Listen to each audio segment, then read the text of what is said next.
hari ushobora gukunda inini, ndende se, ngufi, ibyibushye, isiramaye, idasiramaye, buri wese avuga nyine akunda bitewe.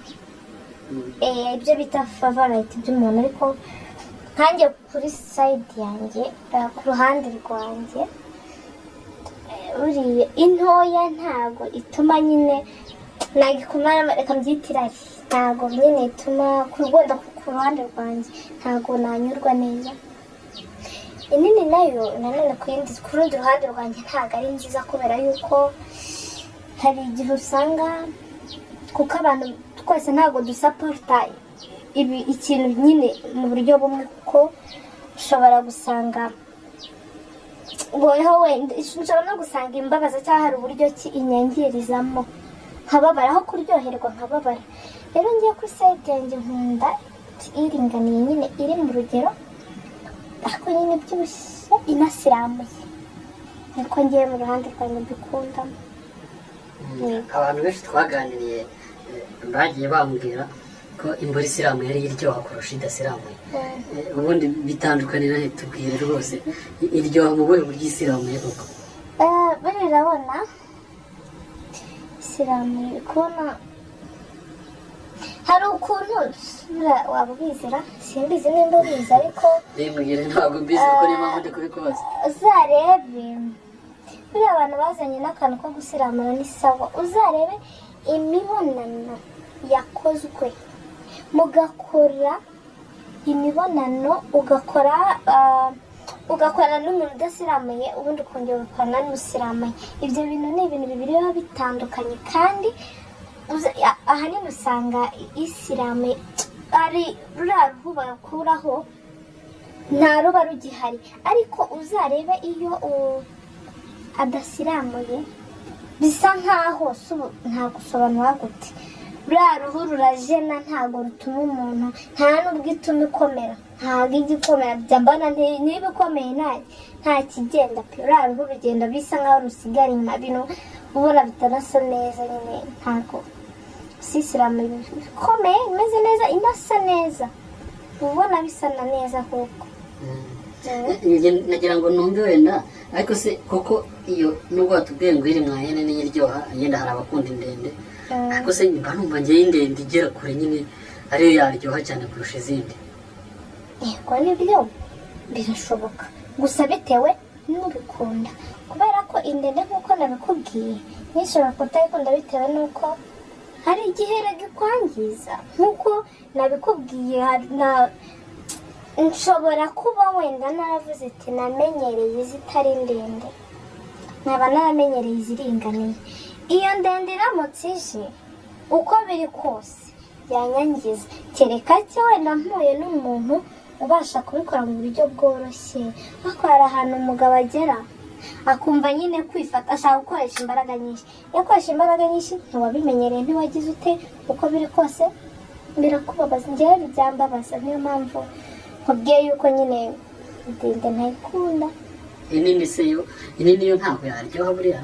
Nini yaryoha, kurumva umuntu aba akeneye ikintu gituma, mbese uba ukeneye kurya ugahaga, ko tubivuge gutyo. Umuntu aba akeneye kurya agahaga, ntabwo ari ukuvuga ngo ntabwo wanyuzwe cyangwa se nyine ngo ndino urabona, uba ukeneye kurya ugahaga ukumva ko ibintu byose ari neza.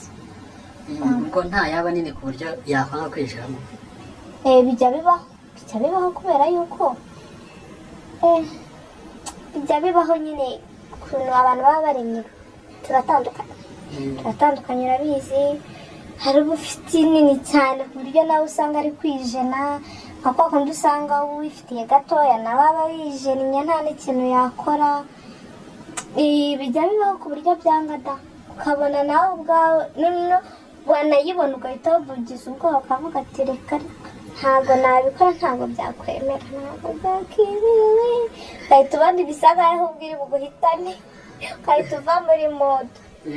Nese ikibi cy'agatoya bwo ni ikihe? Nimba wumva inini wenda yabikujemye, agatoya k'ubundi ko kagutwara iki? Cyangwa se ikibi cyako ni iki? Burya gatoya njya mbona wenda nta kibazo, hari kuri kote hari ikibazo, ku yindi nta kibazo gihari, kubera ko agatoya gashobora kuba kaguhaza bitewe n'uko nyirako yagakoresheje. Icyo ni kimwe. Ariko iyo atazi gukora akazi, iyo atazi kurongora neza, ndakubwiza ukuri, urarakara. Ni handi usanga ngo umuntu ngo umushiha, ngo ahora ngo sinzi umutwe uri kumurya, ngo mu mugongo, ngo mu kiziba cy'inda, kubera yuko atamenya kubikora neza. Ariko agafite akabasha kugakoresha neza, ndakubwiza ukuri. Ese harahari cyane bafite inini kandi batazi kuzikoresha. Biterwa na byita uburambe, byita uburambe nyine bwo gukoresha nyine igitsina cyawe ukuntu gifitemo. ni ukuvuga ngo uko yaba ingana kose byanze bikunze yakuryohera bitewe na nyirayo. Yakuryohera cyane bitewe na nyirayo pe. Icyo cyo ndakikubwizamo ukuri. Mbese wenda twari turi kuvuga ku bijyanye n'imboro, ariko nkeka ko n'ibituba nabyo byanze bikunze hari ibiryoha hari n'ibibiha. Ubundi buriya wowe wumva nk'icyaba kiryoha cyane kurusha ibindi ari ikihe? Kiryoha kurusha ibindi rero ni igifite ububobere. Ariko ubwo bubobere ahantu buva muri kwa gutegurana, akagutegura nyine ukabyiyumvamo, mbese akakuzuza aho ngaho byanze bikunze uraryoherwa. Ako wundi urongora ukumva yanze no kujyamo, gusa ubwo urumva waryoherwa ute? Uri guhatiriza, uri kugenda ucika intege, uri kugenda uva muri moto gake gake bitewe n'uko uri kwinjiza bikanga, gusa wumva wakurikiye. Ariko ufite ububobere rwose ni vuba uba wumva kabisa waryoherwa, wumva ari neza cyane. Nibyo ugarutse ku bubobere, none se ko hari abagira n'amavangingo numva ngo baranyara, ari umugore ngira ngo wenda nubwo turi buze wenda kubigarukaho cyangwa se twabanza tukabivugaho, ubundi koko umuntu ufite amavangingo araryoha kurusha utayafite? None se wowe burimbwije ukuri, nk'ibiryo birimo umunyu n'ibitarimo umunyu kuryohera cyane n'ibi? Niba utari umudiyabetike ngo tuvuge ngo bakubujije umunyu, nk'ibiryo wumva bikuryohera cyane n'ibi? Birumvikana kose ni birimo umunyu. Yes, ahubwo igisubizo gifite neza. Umugore ukuryohera neza mu gihe cy'imibonano mpuzabitsina ni umugore ufite amavangingo, ku buryo nawe yoroshye muri we, yoroshye ku buryo nyine nawe bitakugora. Niwe mugore uryoha kabisa. Ngo bivuze ibiryo bitarimo umunyu, hari n'igihe ushobora kubireka udahaze kubera yuko nta munyu uri muri kumva bibishye. Bivuze ko hari abantu mu by'ukuri bataryoha cyangwa se batagira ayo mavangingo. Barahari cyane.